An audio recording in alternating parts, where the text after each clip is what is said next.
గురుబ్రహ్మ ప్రేక్షకులకు నమస్కారం అండి. మన గురుబ్రహ్మ ఛానల్లో ఇంతకుముందు శ్రీ పరాభవ నామ సంవత్సర ఫలితాల గురించి చాలా డీటెయిల్గా ఒక వీడియో చేశాను. అయితే అందరూ ఆదాయం వ్యయాల గురించి కూడా వివరించమని కోరారు.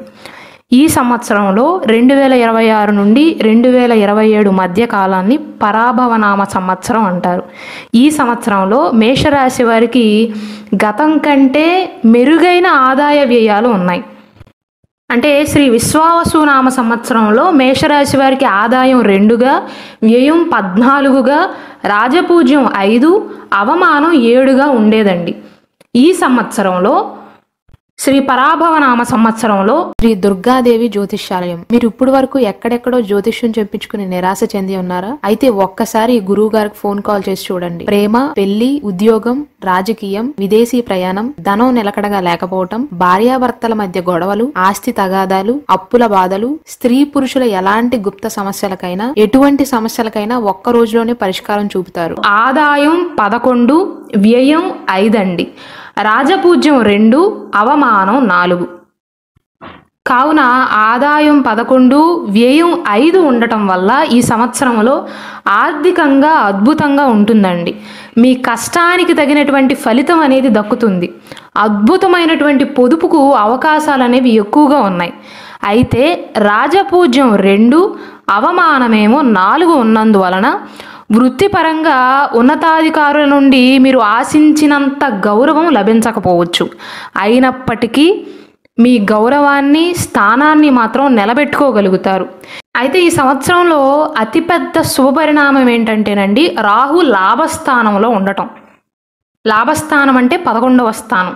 అంటే మీ చంద్రరాశి నుండి రాహువు 11వ ఇంట్లో సంచరిస్తాడు డిసెంబర్ 5వ తారీఖు వరకు. డిసెంబర్ 5 తర్వాత 10వ ఇంట్లో సంచరిస్తాడు. 10వ ఇంట్లో ఉండటం కూడా వృత్తిపరంగా అనుకూలంగానే ఉంటుంది.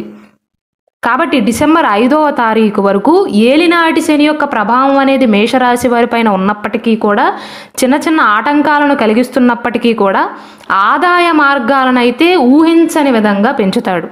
కాబట్టి ఆర్థికంగా మేషరాశి వారికి ఈ సంవత్సరం బాగానే కలిసి వస్తుంది. అయితే షార్ట్ కట్స్ని మాత్రం ఎంచుకోవద్దండి. ఎందుకంటే ఏలినాటి శని జరుగుతుంది కాబట్టి వృత్తిపరంగా కానీ, వ్యాపార పరంగా కానీ, ముఖ్యంగా ధనం విషయంలో, డబ్బు విషయంలో ఎక్కువగా రిస్క్ తీసుకోవద్దు. ఒకేసారి పై స్థాయికి వెళ్దామనేటువంటి ఆలోచనలు వద్దు. శని యొక్క ప్రభావం ఉంది కాబట్టి మీ పేషెన్స్ అనేది చాలా ఇంపార్టెంట్ అండి. సహనం, ఓపిక ఉండాలి.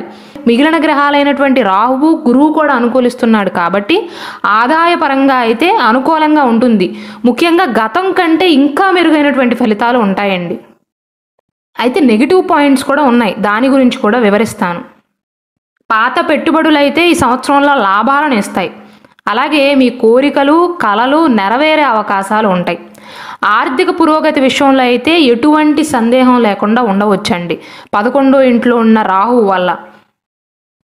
జూన్ 2వ తారీఖు వరకు గురువు 3వ స్థానంలో ఉంటాడండి. కాబట్టి శ్రమతో కూడినటువంటి విజయాలు ఉంటాయి. మీరు పని చేస్తేనే దానికి తగ్గ విజయాలను సొంతం చేసుకోగలుగుతారు. ఏలినాటి శని సమయంలో మేషరాశి వారు మాత్రం ఫిజికల్గా యాక్టివ్గా ఉండండి. ఎందుకంటే శనికి బద్ధకస్తులంటే నచ్చదు. మీరు కష్టపడితేనే మీకు ప్రతిఫలాన్ని అందిస్తాడు. అంతే తప్ప అదృష్టాన్ని మాత్రం నమ్ముకోవద్దండి. జూన్ 2వ తారీఖు తర్వాత గురువు 4వ ఇంట్లోకి ప్రవేశిస్తాడు. కాబట్టి ఈ సమయంలో గృహ సౌఖ్యం, వాహన యోగం అనేది కలుగుతుందండి. మళ్ళీ అక్టోబర్ 31వ తారీఖు తర్వాత గురువు 4వ ఇంటిని విడిచిపెట్టి 5వ ఇంట్లోకి వెళ్తాడు. ఈ సమయంలో కూడా లాభాలు అనేవి మరింత పెరుగుతాయి. పెట్టుబడులు విజయవంతం అవుతాయి. ఈ సంవత్సరంలో కాస్త శక్తివంతంగా, ధైర్యంగా ఉండగలుగుతారండి. కాబట్టి ఆ ధైర్యాన్ని యూటిలైజ్ చేసుకోండి. ఆర్థిక అభివృద్ధి విషయంలో మళ్లించే ప్రయత్నాలు చేయండి. అప్పుడే శుభకరమైనటువంటి ఫలితాలను పొందుతారండి.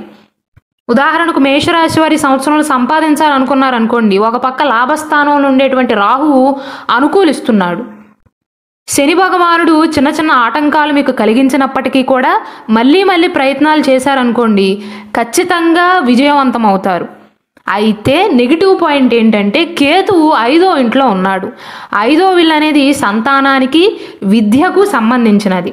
కాబట్టి సంతాన ప్రయత్నాలు చేస్తున్నవారు, విద్యా విషయంలో కూడా విద్యార్థులు కూడా కొంత జాగ్రత్త వహించాలి. ఎందుకంటే కేతు ఎక్కడుంటే అక్కడ డిటాచ్మెంట్ని సూచిస్తాడండి. ఒకవేళ మీకు ఆల్రెడీ సంతానం ఉన్నట్లయితే మీ సంతాన ఆరోగ్య విషయంలోనూ, అలాగే ఈ రాశిలో జన్మించినటువంటి విద్యార్థులు ఉన్నట్లయితే విద్యలో ఏకాగ్రత విషయంలో అడ్డంకులు ఎక్కువయ్యే అవకాశాలు ఉంటాయి. అంటే ఎక్కువగా కష్టపడాల్సి వస్తుందండి. చదువుపైన కాన్సన్ట్రేషన్ అనేది కాస్త తగ్గే అవకాశాలు ఉంటాయి. అక్టోబర్ 31వ తారీఖు తర్వాత గురువు ఎప్పుడైతే 5వ స్థానంలోకి వస్తాడో 5వ ఇంట్లో కేతువు గురువు ఉండటం వల్ల గణేష యోగం అనేది ఏర్పడుతుంది. మళ్ళీ అప్పుడు అనుకూలంగానే ఉంటుంది. గురువు 4వ ఇంట్లో ఉన్నప్పుడు కూడా అనుకూలంగానే ఉంటుందండి. ఎటు తిరిగి జూన్ 2వ తారీఖు ముందు కేతువు యొక్క ప్రభావం అనేది వీరిపైన ఎక్కువగా ఉంటుంది, విద్యార్థుల పైన. అలాగే ఏలినాటి శని యొక్క ప్రభావం ఉంది కాబట్టి భవిష్యత్తు గురించి బెంగ అనేది పెరుగుతుంది మేషరాశి వారికి. కాబట్టి నిద్రలేమి సమస్యలు, మానసిక ఒత్తిడి ఎక్కువయ్యే అవకాశాలు ఉంటాయి. మొత్తం మీద 11వ ఇంట్లో రాహువు, 5వ ఇంట్లో గురువు ఉన్నప్పుడు ఆ బలాన్ని పూర్తిగా వినియోగించుకుని ఏలినాటి శని ప్రభావం ఉన్నప్పటికీ కూడా ఓపిక వహించి 5వ ఇంట్లో కేతు సృష్టించే సవాళ్ళను ఎదుర్కోవటానికి మానసికంగా సిద్ధంగా ఉండండి. ఓవరాల్గా అయితే గతం కంటే ముఖ్యంగా ఆర్థిక పరంగా చాలా అనుకూలంగా ఉంటుందండి. ఆరోగ్య విషయంలో మాత్రం శని 12వ ఇంట్లో ఉండటం వల్ల ఎక్కువగా ఆరోగ్య సమస్యలు లేనప్పటికీ కూడా వ్యయస్థానంలో ఉండటం వల్ల నిద్రకు ఆటంకాలు అనేవి కలుగుతాయండి. అంటే రాత్రులు నిద్ర పట్టకపోవటం కానీ, లేదా రాత్రులు ఎక్కువగా ఆలోచనలు చేయటం కానీ, మానసిక ఒత్తిడి ఉండటం కానీ, ఏమీ లేకుండానే ఏలినాటి శని వల్ల అనవసరమైనటువంటి భయాలు పెట్టుకోవటం, మానసికంగా ఒంటరితనాన్ని అనుభవించవచ్చండి. కాబట్టి ఆరోగ్యపరంగా కొన్ని జాగ్రత్తలు తీసుకోండి. మిగిలిన అన్నీ మీకు అనుకూలంగానే ఉంటాయండి. రాహు లాభస్థానంలో ఉండటం వల్ల మీకు ఎన్ని సమస్యలు ఉన్నప్పటికీ కూడా పరిష్కరించుకోవటానికి తగినటువంటి ధైర్యం, ఆర్థిక వనరులు ఉంటాయి. కాబట్టి పెద్ద పెద్ద అనారోగ్య సమస్యలు ఉండనప్పటికీ కూడా శని కాస్త ఇబ్బంది పెడతాడు. 5వ ఇంట్లో కేతు ఉండటం వల్ల డైజెషన్ ఇష్యూస్ వచ్చే అవకాశాలు ఉంటాయి. అంటే జీర్ణ సంబంధిత సమస్యలు వచ్చే అవకాశాలు ఉంటాయండి. కాబట్టి టైం టు టైం తినండి. రోజు మీరు ఎంత బిజీగా ఉన్నప్పటికీ కూడా ఆరోగ్య విషయంలో ఏలినాటి శని పూర్తయ్యేంత వరకు అయినా సరే ఈ చిన్న చిన్న ఆరోగ్య సమస్యలు రాకుండా ఉండాలి అంటే టైం టు టైం తినండి. మీరు వృత్తిపరంగా ఎంత బిజీగా ఉన్నప్పటికీ కూడా ఈ సంవత్సరంలో డైజెషన్ ఇష్యూస్ రాకుండా జాగ్రత్తలు తీసుకోవాలి. రోజుకి కొంతసేపు అయినా వ్యాయామం చేయటం మంచిదండి. శని నెమ్మదిగా కదిలే గ్రహం కాబట్టి దీర్ఘకాలిక వ్యాధులతో ఎవరైతే బాధపడుతున్నారో, కీళ్ళ నొప్పులతో, జాయింట్ పెయిన్స్తో, అవి అంత త్వరగా తగ్గవు. అలాగే మీ రాశ్యాధిపతి అయినటువంటి కుజుడు ఫిబ్రవరి 22వ తారీఖు వరకు 10వ ఇంట్లో అంటే మకర రాశిలో ఉంటాడండి. కాబట్టి ఈ సమయంలో కెరీర్లో మంచి పురోగతి, గుర్తింపు వస్తుంది. మళ్ళీ ఫిబ్రవరి 23 నుండి ఏప్రిల్ 2వ తారీఖు వరకు 11వ ఇంట్లో కుంభరాశిలో ఉంటాడు. ఈ సమయంలో ఆదాయం పెరుగుతుంది, మీ కోరికలు అనేవి నెరవేరుతాయి. మళ్ళీ ఏప్రిల్ 2వ తారీఖు నుండి మే 11వ తారీఖు వరకు 12వ ఇంట్లోకి వస్తాడు. ఈ సమయంలో ఖర్చులు ఎక్కువ అవుతాయండి. అలాగే విదేశీ ప్రయాణాలు ఎవరైతే చేద్దాం అనుకుంటున్నారో ఈ ఏప్రిల్ 2 నుండి మే 11వ తారీఖు మధ్య కాలంలో ఆటంకాలు వచ్చే అవకాశాలు ఉంటాయి. మే 11వ తారీఖు నుండి జూన్ 21వ తారీఖు మధ్య కాలంలో కుజుడు మీ రాశిలోకి అంటే మేషరాశిలోకే వస్తాడు. కాబట్టి ఈ సమయంలో వ్యక్తిగతంగా శక్తి, ఆరోగ్యం, ఆత్మవిశ్వాసం అనేవి పెరుగుతాయి. రాశ్యాధిపతి బలం వల్ల ఉత్సాహంగా, ధైర్యంగా ఉండగలుగుతారు. కానీ అదే సమయంలో తొందరపాటు నిర్ణయాలను తీసుకునే అవకాశాలు కూడా ఉంటాయి. కాన్ఫిడెన్స్ వల్ల ఓవర్ కాన్ఫిడెన్స్ అవుతుందండి. ఆ విషయంలో జాగ్రత్తలు తీసుకోవాలి. మళ్ళీ జూన్ 21వ తారీఖు నుండి ఆగస్టు 2వ తారీఖు మధ్య కాలంలో కుజుడు 2వ ఇంట్లో ఉంటాడు, వృషభ రాశిలో. ఈ సమయంలో ఆర్థిక విషయాలపైన, కుటుంబ సభ్యులపైన దృష్టి పెట్టవలసి ఉంటుంది. ఎక్కువగా కాన్సన్ట్రేట్ చేయాల్సి ఉంటుంది. ఎందుకంటే కుజుడు ధనస్థానంలో ఉంటాడు కాబట్టి. ఆగస్టు 2 నుండి సెప్టెంబర్ 18వ తారీఖు మధ్య కాలంలో కుజుడు మళ్ళీ 3వ ఇంట్లోకి వెళ్తాడు. ఈ సమయంలో తోబుట్టువులతో గతంలో మీకు ఏదైనా సంబంధాలు చెడినట్లయితే ఈ సమయంలో మెరుగుపడే అవకాశాలు ఉంటాయండి. సెప్టెంబర్ 18 నుండి నవంబర్ 12వ తారీఖు వరకు మళ్ళీ కుజుడు 4వ స్థానంలోకి వస్తాడు.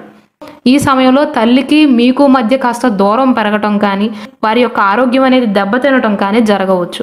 కాబట్టి సెప్టెంబర్ 18 నుండి నవంబర్ 12వ తారీఖు మధ్య కాలంలో మేషరాశి వారు తల్లిగారి ఆరోగ్యం విషయంలో జాగ్రత్తలు తీసుకోవాలండి. మళ్ళీ నవంబర్ 12 నుండి సంవత్సరం చివరి వరకు కూడా కుజుడు 5వ స్థానంలో అంటే సింహరాశిలో ఉంటాడండి. ఈ సమయంలో పిల్లల యొక్క భవిష్యత్తు అనేది బాగుంటుంది. ముఖ్యంగా ఎవరైతే విద్యార్థులు ఉన్నారో లేదా ఎవరికైతే ప్రేమ వ్యవహారాలు ఉన్నాయో వారికి అనుకూలంగా ఉంటుందండి. కాబట్టి మొత్తం మీద చూసుకున్నట్లయితే మేషరాశి వారికి గతం కంటే బాగుంటుంది. కానీ నెగిటివ్ పాయింట్స్ ఏంటంటేనండి, కేతు 5వ ఇంట్లో ఉండటం వల్ల ముఖ్యంగా విద్యార్థులు వారి చదువు విషయంలో జాగ్రత్తలు తీసుకోవాలి. అక్టోబర్ 31వ తారీఖు తర్వాత ఎలాగూ గురువు 5వ స్థానంలోకి వస్తాడు కాబట్టి ఆ తర్వాత ఆటంకాలేం ఉండవు. ఈ ముందు సమయంలో చదువు పైన కాన్సన్ట్రేషన్ అనేది తగ్గే అవకాశాలు ఉంటాయి. అలాగే సంతాన ప్రయత్నాల విషయంలో కూడా ఆటంకాలు ఎక్కువ అవుతాయండి. పరిహారాల విషయానికి వస్తే శని ఈ సంవత్సరంలో ఏలినాటి శని కొనసాగుతుంది కాబట్టి శనికి సంబంధించినటువంటి వస్తువులను దానంగా ఇవ్వటం కానీ, శనికి తైలాభిషేకం చేయించటం కానీ, నువ్వుల నూనె, నల్లటి గొడుగు, నల్లటి వస్త్రాలు లేదా చెప్పులు ఎవరికైనా దానంగా ఇవ్వటం. మీకు ఒకవేళ date of birth, time of birth కరెక్ట్గా తెలిసినట్లయితే మీ లగ్న కుండలి ప్రకారం, అంటే రాశి నక్షత్రం బట్టి కాకుండా యోగకారకుడు ఎవరో దానికి సంబంధించినటువంటి జాతక రత్నాన్ని ధరించటం వల్ల అంటే జీవితాంతం ధరించవచ్చండి. ఈ సమయంలో మీకు అనుకూలతలు అనేవి పెరుగుతాయండి. ఏ సమస్య వచ్చినా ఎదుర్కోగల ధైర్యం పెరుగుతుంది, సామర్థ్యం పెరుగుతుంది, గ్రహబలం అనేది తోడవుతుందండి. అలాగే ఈ సంవత్సరంలో ఏలినాటి శని వల్ల భవిష్యత్తు గురించి బెంగ ఎక్కువ అవుతుంది కాబట్టి మేషరాశి వారు ఆంజనేయ స్వామి వారిని ఆరాధన చేయటం మంచిదండి. శ్రీ పరాభవ నామ సంవత్సరంలో ప్రతి ఒక్క అంశం విషయంలో ఎలా ఉంటుంది అని ఆల్రెడీ ఒక డీటెయిల్డ్ వీడియో చేశానండి. దయచేసి దానిని కూడా వీక్షించండి.